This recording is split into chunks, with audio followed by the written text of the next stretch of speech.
Hello, this is Julia C. And today's date is December the 26th, 2018. And the time is approximately 9 p.m. in Atlanta, Georgia. And today's session is going to be about hermaphrodites, what it means, and I'm gonna give you the details of what the anatomy, some of the anatomy of a hermaphrodite. This is mainly for you ladies who do not understand your behavior and or others' behavior towards your identity in regards to being a hermaphrodite. Let me spell it for you if you never heard or what you never research hermaphrodite, and especially for teenagers who are growing and trying to understand their differences and why they are treated differently as far as compared to the opposite sex and their differences genetically. So you may be or you may not be a hermaphrodite. But if you're concerned about your appearances and you feel like you're being treated differently in regards to your physical appearances when you're out on a date, or you feel like you're not attractive or to some guys, maybe this will help you understand who you and what you may be genetically. And it's not a bad thing. And I also can give you my advice on how to go about handling it. I'm not the best at handling all situations. I have issues as well. But I can give you my forte in regards to how to handle yourself after you hear this. My name is Julia C. And I will explain to you tonight what a hermaphrodite is and the behavior of a hermaphrodite. All right. Now I've already researched this already, but I'm gonna break it down to you from the link here, so you may understand clearly, because I did write down notes. Okay, so all right. So I'm gonna read to you the basics of a hermaphrodite, and I'm going to go into the anatomy of a hermaphrodite and the behaviors and how society see us. All right. So let's read on here.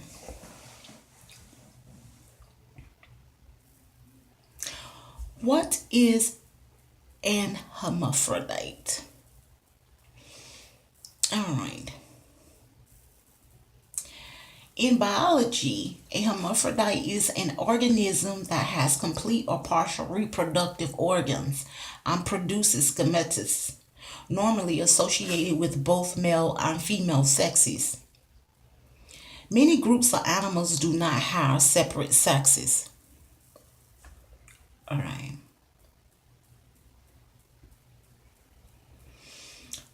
Let's go here. I want to read. I see more here, but I want something that's more comprehensive in regards to hermaphroditism. All right. Let's go here. All right. Here. This is one good one here. The study. All right.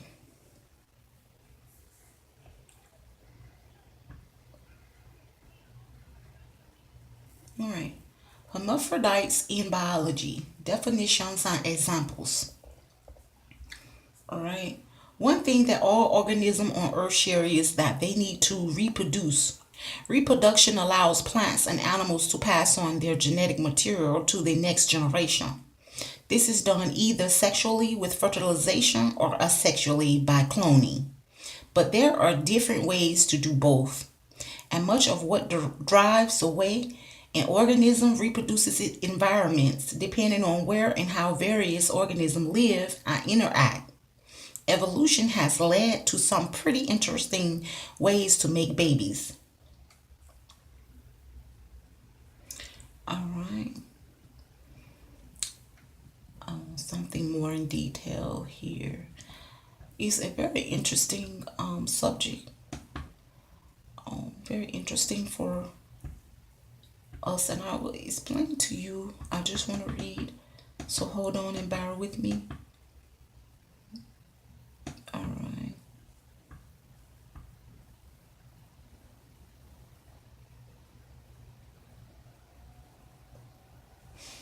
Hold on here. Let me go here right quick. I could have read the first one, but hold on.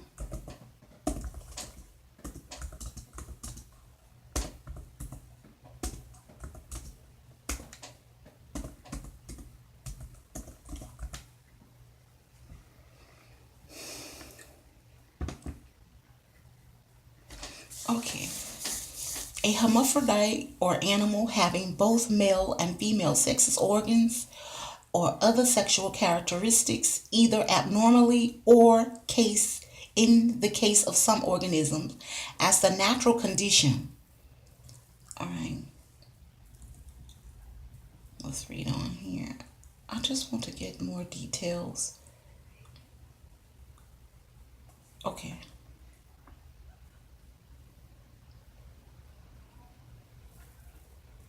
All right, here. Alrighty. Alrighty. Alright. Alright. Alright. A hermaphrodite, never mind the link, but let me go into details from what I've read.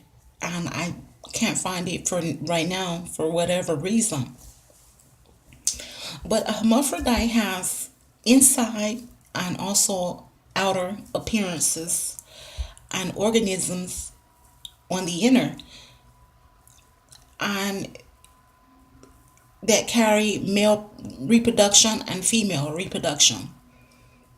It produces hormones, and it affects the brain as well. So hermaphrodites, this is for you women. I'm not talking to the men, but if you want to listen, you can stick around, guys, and listen. But a hermaphrodite for a woman, we carry hermaphrodites carry two organs, and they produces hormones, and it affects the brain also, such as facial hair, strong features, thick eyebrows, masculine hands, masculine feet, veins in the feet that is prominent that you can see. You have hermaphrodites tend to have big foreheads, and they're shaped differently in its strength. And hermaphrodites are very active, tend to be aggressive, and you have some they are aggressive but they sound feminine. You have those hermaphrodites, and you have hermaphrodites where they have deep they look feminine in a sense, but they have deep voices. Those are the hormones, the male hormones there.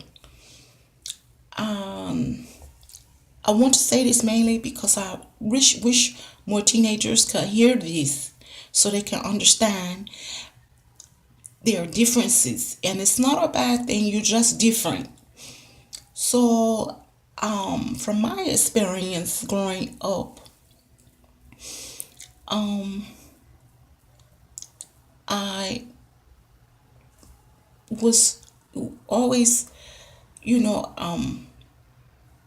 I noticed, the dating guys were more attracted to the feminine women with the smaller heads and the smaller feet with no bone, with no bone in the feet.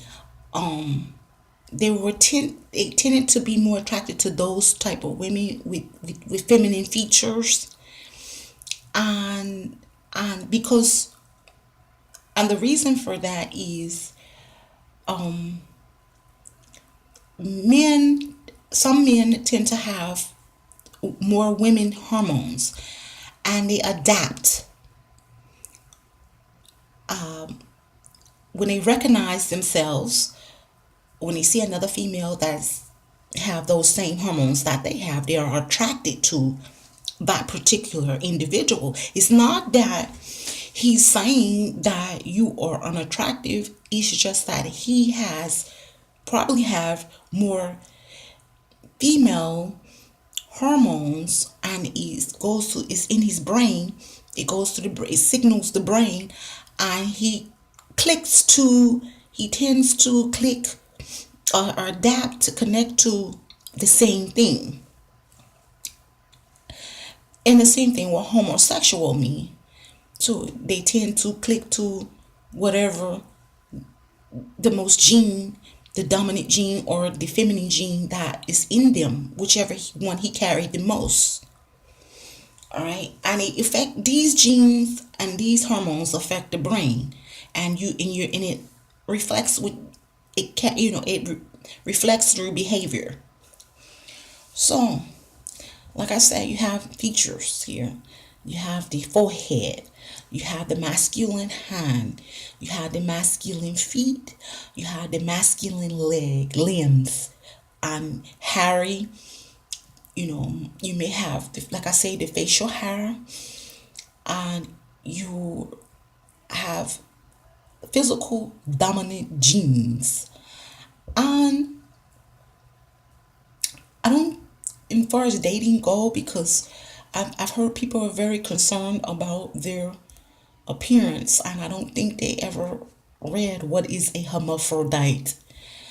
And you maybe one that carry that gene inside of you or on the outside of you.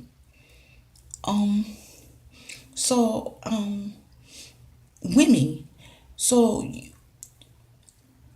and let me read something here. Let me see if they have this here.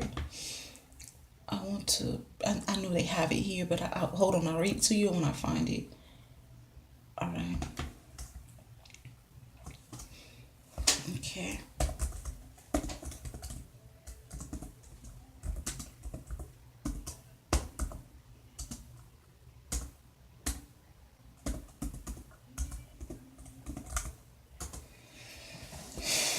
All right.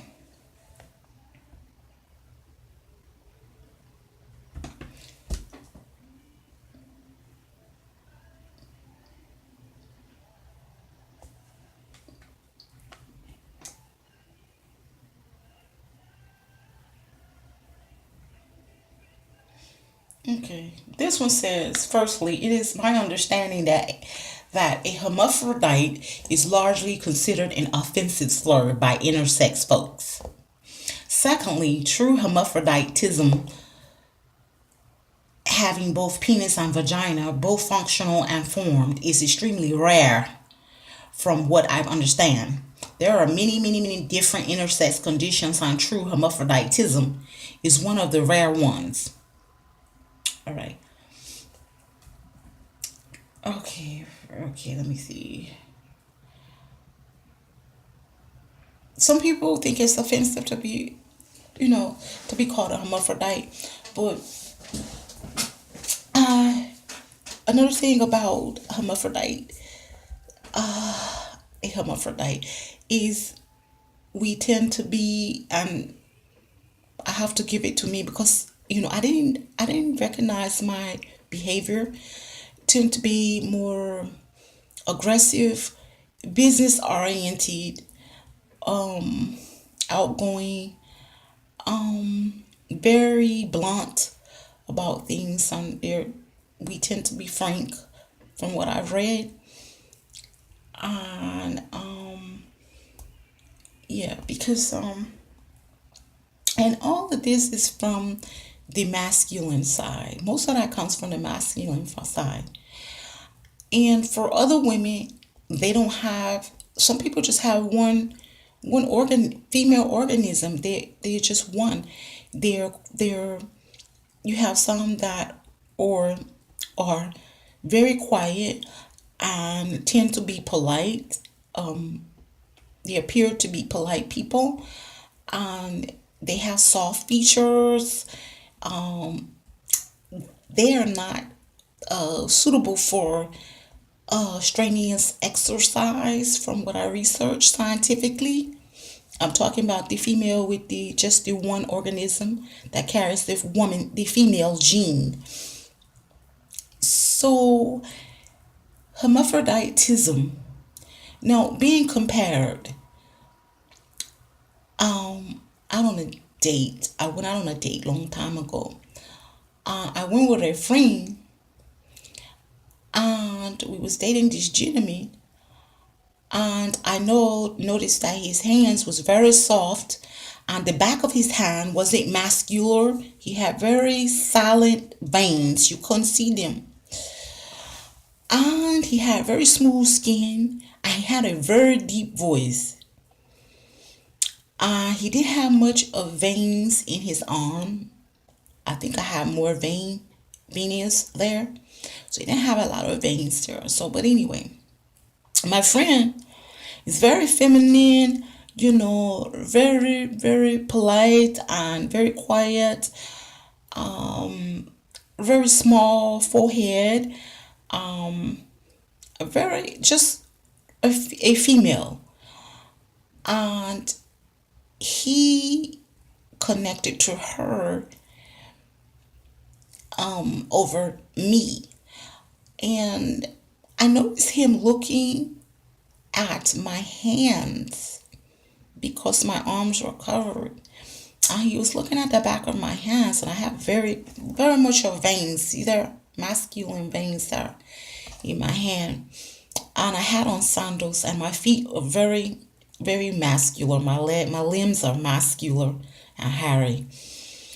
And I noticed him paying attention to that. So maybe he read hermaphrodite, or was he trying to say I was masculine?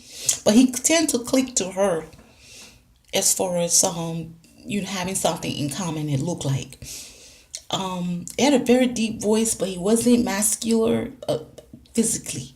He didn't appear to be muscular there. So anyways, as time go by, I date more and more and more, and I mingle with different sexual preferences type of people, and I hear them mentioning the feet and the forehead and the hands.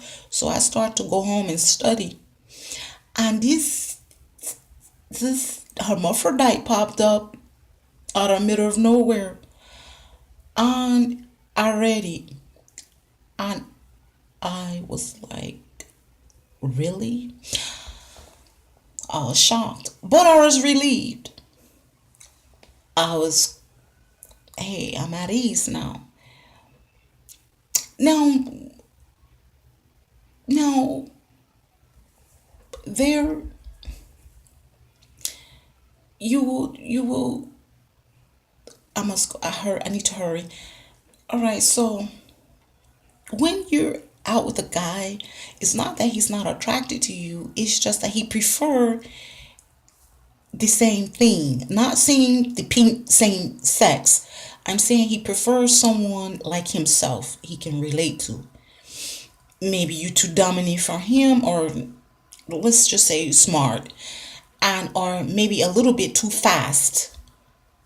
All right, and it's not anything wrong with your because I thought that too. So I was trying to get to know the person and figure out what the problem really is. And sometimes guys have never read Hermaphrodite. They just notice that you look or appear too much to them, like a Wonder Woman or something. And it's probably like kind of out of his league or what have you. And then again, you have men that are masculine, they are pure masculine, and they have deep voice, or they may have like a low voice, but they appear very masculine. And you like looking at him like, and he likes, and he's attracted to you, but you feel like, hey, he's attractive. What are you gonna do with me? I don't look good, and he's attracted to you. And I've run into that problem before. I thought, hey, no, he's too good for me. He may see the same thing. He may have more of a male, very aggressive, strong organism, male organism that you connect to. You have something in common with him. So, anyway, I wish teenagers, women, little girls can hear this so they can go and Google it and see who they really are and what the problem really may be, and find out who you are. Being a hermaphrodite, we keep it in our hearts, our secrets, and we know who we are. We don't have to carry it with them. We just know when we're sitting at the table with the different sex and we don't have anything in common. Maybe you're just a little bit out of his league. And I can't really explain how to go about and where to go to find such compatibility in regards to being a hermaphrodite. It just has to happen. It's a matter of time. And so even if we dress feminine, we can't hide it, and things like that. Especially people that has the facial hair and the forehead and the thick eyebrows and the teeth also. You have very strong teeth, very even, or they're just, look hard. That's another one too. The bones tells everything and stuff like that. And some women have the bone. They always say they're Indian when they have this bone in the side of the foot. I want to research that and get the correct terminology for that bone here in the hook in the side of the foot. And and yeah, so hermaphroditism. Um Hermaphrodites tend to have aggressive appetite, I notice. Very aggressive appetite, strong desire to eat rich food, have a desire have a desire to live in such of a manner. Um, Very picky kind of people. Always want for us, always wanting a gentleman, very soft gentleman, but that's just not your cup of tea. And we have to get that through our head. It may not be your cup of tea. It could be your cup of tea. I'm not. If you got a gentleman that's feminine, or he's in tune with his feminine organism, then perfect for you. But for the hermaphrodite women, you know, we have to learn how to adjust and deal with it in that manner and live your lifestyle in the way which you should go in that manner. And I'm not telling you how to do this. I'm just giving you my advice. So if you have anything to say, you can put it at the bottom. So yes, ladies. So don't feel crazy when you're being compared. You're out. You're just unique in your own way. And um, if you feel like, hey, I'm making too much money, I'm my own boss, and I'm too aggressive, or I'm too smart, and I'm afraid to go out and make my own money because I won't be respected as a female because I know my stuff, and no one will take me or what have you. Then hey, you know, it's your choice. Um, you just find something that's compatible to you and you deal with it, because you have to make a living and you have to keep your intelligence and stuff like that and keep it moving. I want to say, hey, quit your job, say fuck it, stay off the internet, you know what I'm saying, things like that. So anyway, let me see, I have like a couple of minutes to go here and I'll leave you. And God bless you, ladies. What I want to read here. All right. And another thing about hermaphrodites, hermaphrodites, we tend to be very picky in bed, and we're not feeling anything that's really hardening. Very sophisticated, and I can't help I'm that way as well. I can't help it, but I'm glad to know me. Um, but we have very sophistication, and certain things we're just not gonna tolerate. So, you know what I mean, girl. Anyway, I know you're not better off gay. That's not gonna solve it. Hold on here. Hold on. Let me read one more before I go. I gotta go. All right. Okay. All right. Just see what they have to say about hermaphroditism. All right. I want to say I'm proud to be a hermaphrodite. Let's see what they have to say here. I'm proud to be a hermaphrodite. Blah blah. I have a condition called androgen insensitivity syndrome. I look like a woman, but I have male chromosomes. Okay. Okay. She carry genes. All right.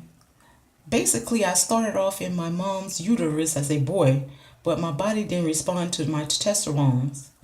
The code was there to be a boy, but it didn't hold. So I developed along female lines. I have female genitalia but no uterus, and I was born with internal testes. AIS, let me see what is AIS here. Okay, it's the androgen insensitivity syndrome. Okay, it's one of many intersex conditions. It's called that because there's a crossover between male and female chromosomes or sexual organisms. It's genetically and one of the more common ones, but it still only affects one in every 25,000 people. I also use the term hermaphrodite to describe myself. It's a provocative word and can be offensive, but I think it can be reclaimed in an empowering way. Okay, I'll start right now. All right. Did you read that? So, anyway, I must go, and you can research it yourself here. I'll be back with another session. I don't know what it'll be about. It just come to me. And all you hermaphrodites, I am with you in the tribulation. So I'll be back. All right. Have a great night.